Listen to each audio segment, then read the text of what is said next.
ہمارے بزرگ ساتھی فوت ہو گئے تو ان کا بیٹا PIA میں کیپٹن تھا، جہاز اڑاتا تھا. تو انہوں نے کہا بیٹا نماز پڑھ لیا کر. کہا ابا فرصت نہیں ملتی، بہت کام ہوتا. کہا اچھا چلو نماز کے وقت ایک آدمی کو دعوت دے دیا کر. 5 نمازیں ہیں، 5 دفعہ دعوت دے دیا کر. وہ کہنے لگا میں دعوت دوں؟ خود تو میں پڑھتا نہیں، دوسرے کو کیسے دعوت دوں؟ کہا بیٹا ایک تو میری مان لے، نماز کا انکار کیا ہے تو یہ تو مان لے کہ چلو کسی کو کہہ دیا کر کہ بھائی نماز پڑھا کرو. کہا چلو یہ تو آسان ہے، میں کہہ دوں گا. تو اس نے اپنے ابا کی بات مان لی. ہر نماز پہ 1-2 کو کہہ دیتا بھائی نماز پڑھا کرو. اس کے والد فوج میں جرنیل تھے، یہ کیپٹن تھا. دونوں کی ملاقات نہیں ہوئی. 6 مہینے بعد باپ بیٹا کی ملاقات ہوئی تو دیکھا تو کپتان صاحب کی داڑھی بھی اور ماتھے پہ محراب بھی. انہوں نے کہا بیٹا یہ کیا ہوا؟ کہا آپ نے مجھے پھنسا دیا. وہ جب میں لوگوں کو کہتا رہا تو میرے اپنے اوپر اثر ہونا شروع ہو گیا کہ میں اپنے آپ کو ملامت کرنے لگا کہ اوروں کو تو کہہ رہا ہے، خود تو پڑھتا نہیں. کہا اس نے مجھے کھڑا کیا اور میں نماز پہ آیا. پھر ایک دن شیو کرنے لگا، شیشے میں کھڑا دیکھ رہا تھا تو میں نے کہا جب اللہ کو سجدہ کر رہا ہوں تو چہرے پہ نبی کی سنت بھی ہونی چاہیے. تو میں نے سیفٹی بھی پھینک دی، میں داڑھی بھی رکھ لی. تو تبلیغ کا کام کرتے رہنا، ہم فرشتے نہیں بن سکتے. ایک دفعہ ایک آدمی نے میرے اوپر بڑی چڑھائی کی، تم تبلیغ والے منافق ہو، کہتے کچھ ہو کرتے کچھ ہو، تمہارے قول اور فعل میں بہت فرق ہے بہت. جب ان کا غصہ اتر گیا تو میں نے ان سے کہا بھائی 100 نمبر تو اللہ نے بھی نہیں مانگے، آپ کیوں مانگتے ہو؟ اللہ نے کہا ہے فمن ثقلت موازینہ، جس کی نیکیاں بڑھ جائیں گی گناہ تھوڑے ہوں گے تو پاس کر دوں گا. تو 100 نمبر تو اللہ نے بھی نہیں کہا کہ ایک گناہ تیرے کھاتے میں نہیں ہونا چاہیے. 100/100 نمبر لے گا تو جنت دوں گا، نہیں تو ریپٹ مار کے جہنم میں ڈالوں گا.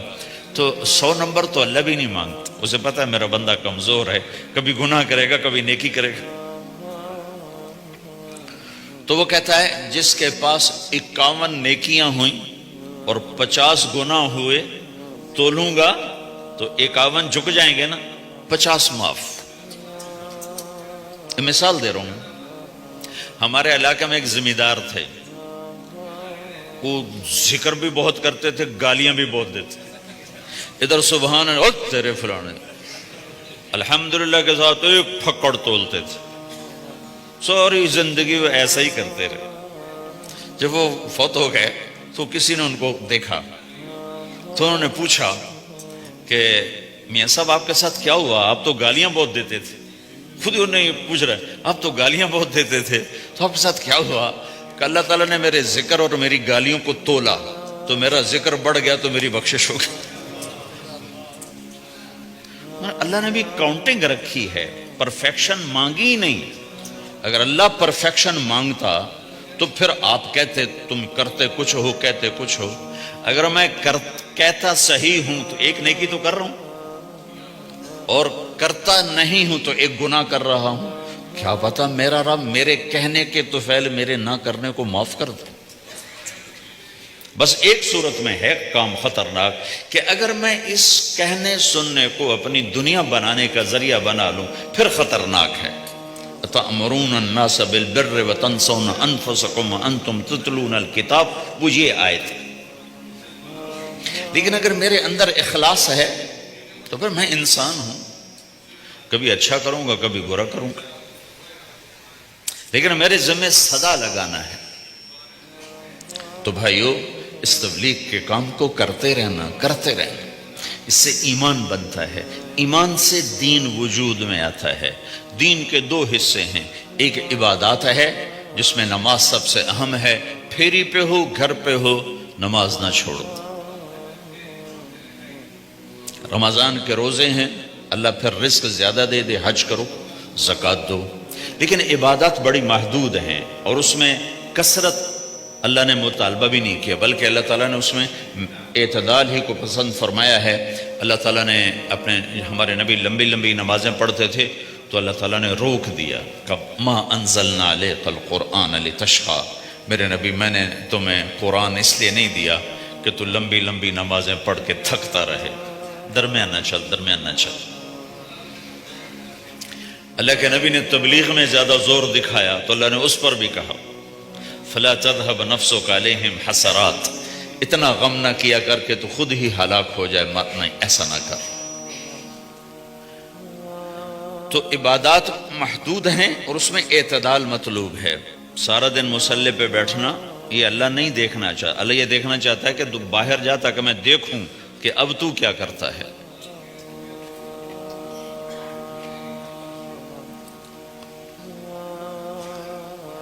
دوسرا حصہ اس کا اخلاقیات ہے، آپس کی معاشرت ہے۔ دین جو اثر انداز ہوتا ہے وہ معاشرت سے اثر انداز ہوتا ہے، عبادت سے نہیں، عبادات سے نہیں۔ عبادت تو مسجد کے اندر ہے یا مصلی پر گھر کے اندر ہے، روزہ اندر کی چیز ہے، حج بیت اللہ میں ہے، زکوٰۃ مسلمان کو دی جاتی ہے۔ تو دنیا میں دین پھیلنے کے لیے اور اپنوں کو دین کے قریب کرنے کے لیے جو سب سے بڑا عمل ہے وہ بھائیو اچھے اخلاق ہے۔ یہ دوسرا حصہ میں آج بیان کرنا چاہتا ہوں۔ اللہ کے نبی نے فرمایا ایو عرل اسلام اوثق، مجھے بتاؤ اسلام کا سب سے مضبوط عمل کیا ہے؟ تو صحابہ نے کہا الجہاد، یا رسول اللہ جہاد۔ اسلام کا سب سے مضبوط عمل کیا ہے؟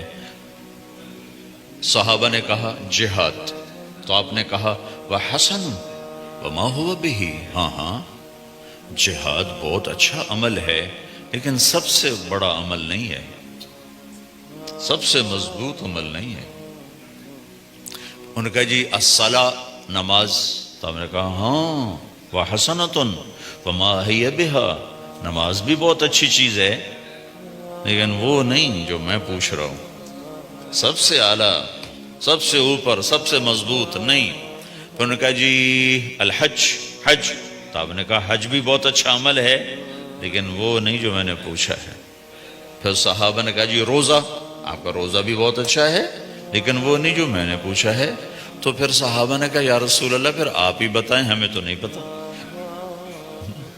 تو ہمارے نبی عبادات سے اوپر لا رہے ہیں، اپنے ساتھیوں کو عبادات پہ قائم کر دیا۔ ہر آدمی نمازی بن چکا ہے، ہر آدمی روزے دار بن چکا ہے، ہر آدمی مالدار زکوٰۃ دینے والا بن چکا ہے، اور ہر آدمی حج کا جذبہ پیدا کر چکا ہے۔ اب آپ ان کو اخلاق پہ لانا چاہتے ہیں، چونکہ اسلام کی تکمیل اخلاق سے ہے۔ اسلام کو تشبیہ دی گئی ہے گھر کے ساتھ، بنی الاسلام علی خمس، تو بنیا کا لفظ عمارت پر بولا جاتا ہے۔ تو اسلام کی بنیاد میں ہے کلمہ، نماز، روزہ، حج، زکوٰۃ۔ اگر اس مسجد کی بنیادیں بھر دی جائیں تو اس کو مسجد تو نہیں کہیں گے نا۔ ہاں جی بنیادیں ڈال دی ہیں، چھت ڈالنی ہے، جب چھت پڑے گی تو پھر یہ مسجد کہلائے گی۔ تو اسلام کی بنیاد قائم ہو چکی تھی، اب آپ چھت ڈالنا چاہتے تھے۔ چھت کیا ہے؟ وہ اچھے اخلاق ہیں، تو اب آپ ان کو اوپر لا رہے ہیں، اوپر لا رہے ہیں۔ تو آپ نے جب پوچھا تو انہوں نے وہی کہا جو انہوں نے ابھی سیکھا تھا، نماز، روزہ، جہاد، حج، لیکن آپ نے سب کی نفی کر دی، نہیں یہ بھی نہیں، یہ بھی نہیں، یہ بھی نہیں، یہ بھی نہیں۔ اچھا یا رسول اللہ آپ بتائیں۔ تو آپ نے فرمایا ان اوثق عرى الاسلام الحب للہ والبغض للہ، اسلام کا سب سے مضبوط عمل وہ آپس میں اللہ کے لیے محبت کرنا ہے۔ اسلام کا سب سے مضبوط عمل وہ آپس میں اللہ کے لیے محبت کرنا ہے۔ اسلام کا سب سے مضبوط عمل وہ محبت ہے، اللہ کے لیے بغض ہے، اللہ کے لیے محبت ہے، یہ اسلام کا سب سے مضبوط عمل ہے۔ تو بھائیو یہ چھوٹا سا معاشرہ اسلامی بن جائے، اس کے لیے بنیاد میں نے پہلے بتا دی، اب چھت بتا رہا ہوں، وہ ہیں اچھے اخلاق۔ اللہ تعالیٰ نے جب ہمارے نبی نے نماز لمبی پڑھی تو اللہ نے کہا درمیانی پڑھو، میں نے ابھی بتایا۔ تبلیغ میں دکھ زیادہ جھیلا تو اللہ نے کہا درمیانہ چلو۔ لیکن جب اللہ کے نبی نے اخلاق بلند کیے، اخلاق، تو اس پر بھی اللہ تعالیٰ فرماتا میرے نبی ذرا اتنا نرم نہ ہو، تھوڑا سا سختی دکھا، آنکھیں دکھا۔ تھوڑا شوشاں کر ہیں تو میرے رب نے کیا کہا؟ واہ، میرے رب نے آپ کے اخلاق کی جیسی تعریف کی ہے آپ کے کسی عمل کی ایسی تعریف نہیں کی۔ نماز کو کہا معتدل اعتدال، دعوت کو کہا اعتدال، اور اخلاق کو کیا کہا؟ انک لعلی خلق عظیم، اور اس کو طاقت پہنچائی قسم اٹھا کے نون، پھر قسم اٹھائی قلم کی جو علم کا ذریعہ ہے، والقلم وما یسطرون، مجھے قسم ہے قلم اور اس کی تحریر کی، ما انت بنعمت ربک بمجنون وان لک لاجرا غیر ممنون۔ ان دو آیتوں کو چھوڑ کر اگلی جو آیت آ رہی، وانک لعلی خلق عظیم، اے میرے محبوب میں قسم اٹھاتا ہوں قلم اور اس کی تحریر کی، تیرے اخلاق بڑے عالی شان ہیں۔ یہ نہیں کہا تیرے اخلاق بڑے عالی ہیں، انک لعلی، علا کا یہاں بہت عظیم الشان کردار ہے۔ علا یہ بتا رہا ہے کہ اے میرے نبی، جتنے اخلاق تصور کیے جا سکتے ہیں وہ سب تیرے تابع ہو چکے ہیں، اور تو ان پہ سوار ہو چکا ہے، تو ان پہ چھا چکا ہے۔ علا چھا جانے کے لیے ہوتا ہے کہ تمام اخلاق تیرے غلام ہو چکے ہیں۔ ایک دفعہ آپ نے فرمایا اچھے اخلاق 360 قسم ہیں، 360 قسم، 360 صفات کا مجموعہ اچھے اخلاق۔ کوئی ایک صفت کسی کو مل گئی تو جنت میں چلا جائے گا۔ تو ابو بکر رضی اللہ عنہ سامنے بیٹھے تھے، کہنے لگے یا رسول اللہ افی منہا شیء، ان 360 میں کوئی میرے اندر بھی کچھ ہے؟ تو آپ نے کہا تیرے اندر سارے کا سارا، کوئی کمی کوئی نہیں، پورے۔ یہ آپ نے اور کسی کو نہیں کہا، صرف آپ نے یہ ابو بکر سے فرمایا کہ ابو بکر تیرے اندر پورے اخلاق 360۔ تو بھائیو، آپس کی محبت اور اچھے اخلاق یہ اسلام کا سب سے چوٹی کا سبق ہے، سب سے اعلیٰ درجے کا سبق۔ اب ایک حدیث میں جو حدیث جبریل کہلاتی ہے، وہ انسانی شکل میں آ کر پوچھتے ہیں یا رسول اللہ اسلام کیا ہے؟ تو آپ کہتے ہیں کلمہ، نماز، روزہ، حج، زکوٰۃ، یہ اسلام ہے۔ یہی سوال اب آخری حج کا موقع آ چکا ہے، اب اسلام 9 سال آگے، 10 سال آگے جا چکا ہے اور اس کی شکل مکمل ہو چکی ہے۔ تو عمر بن عبسہ رضی اللہ تعالیٰ عنہ یہ آخری حج کے موقع پر آپ سے ملتے ہیں اور آ کر یہ آپ سے پوچھتے ہیں یا رسول اللہ مل اسلام؟ سوال ایک ہے، مل اسلام؟ شروع میں مدینے کے داخلے کے شروع میں جبریل انسانی شکل میں آتے ہیں اور کہتے ہیں مل اسلام، اسلام کیا ہے؟ تو آپ کہتے ہیں کلمہ، نماز، روزہ، حج، زکوٰۃ۔ اب یہی سوال 10 سال کے بعد یا 9 سال کے بعد عمر بن عبسہ کہتے ہیں یا رسول اللہ مل اسلام، اسلام کیا ہے؟ تو اب جواب سنو، آپ نے فرمایا اطعام الطعام وطیب الکلام، میٹھا بول بولنا اور کھانا کھلانا۔ کسی سے میٹھا بول بولنا کتنا عظیم ہے میرے نبی کی، میرے اللہ کی بارگاہ میں، کہ آپ نے فرمایا ابتسامک فی وجہ اخیک صدقہ، تو اگر کسی مسلمان کو ہنس کے مل لے تو یہ بھی تیرے لیے صدقے کا ثواب ہے، صدقہ لکھا جائے گا۔ جبریل کہتے ہیں یا رسول اللہ مل ایمان، ایمان کیا ہے؟ تو آپ فرماتے ہیں اللہ کو ماننا، فرشتوں کو ماننا، نبیوں کو ماننا، کتابوں کو ماننا، تقدیر کو ماننا، موت کے بعد کی زندگی کا اقرار کرنا۔ ان تؤمن باللہ وملائکتہ وکتبہ ورسلہ وبالبعث بعد الموت، یہ ہے ابتدائی جواب۔ اب یہی سوال عمر بن عبسہ کرتے ہیں 9 سال کے بعد، یا رسول اللہ مل ایمان، ایمان کیا ہے؟ تو آپ نے فرمایا الصبر والسماحہ، صبر کرنا، معاف کرنا۔ سوال ایک ہے، جواب 2 ہیں، کیوں کہ جگہ اور نوعیت بدل چکی ہے۔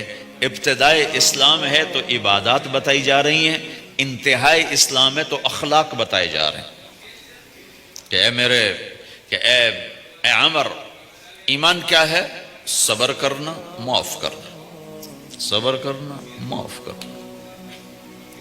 تو بھائیو، جو ہمارا معاشرہ بنے گا اسلامی، گھر میں باہر، وہ بنے گا اچھے اخلاق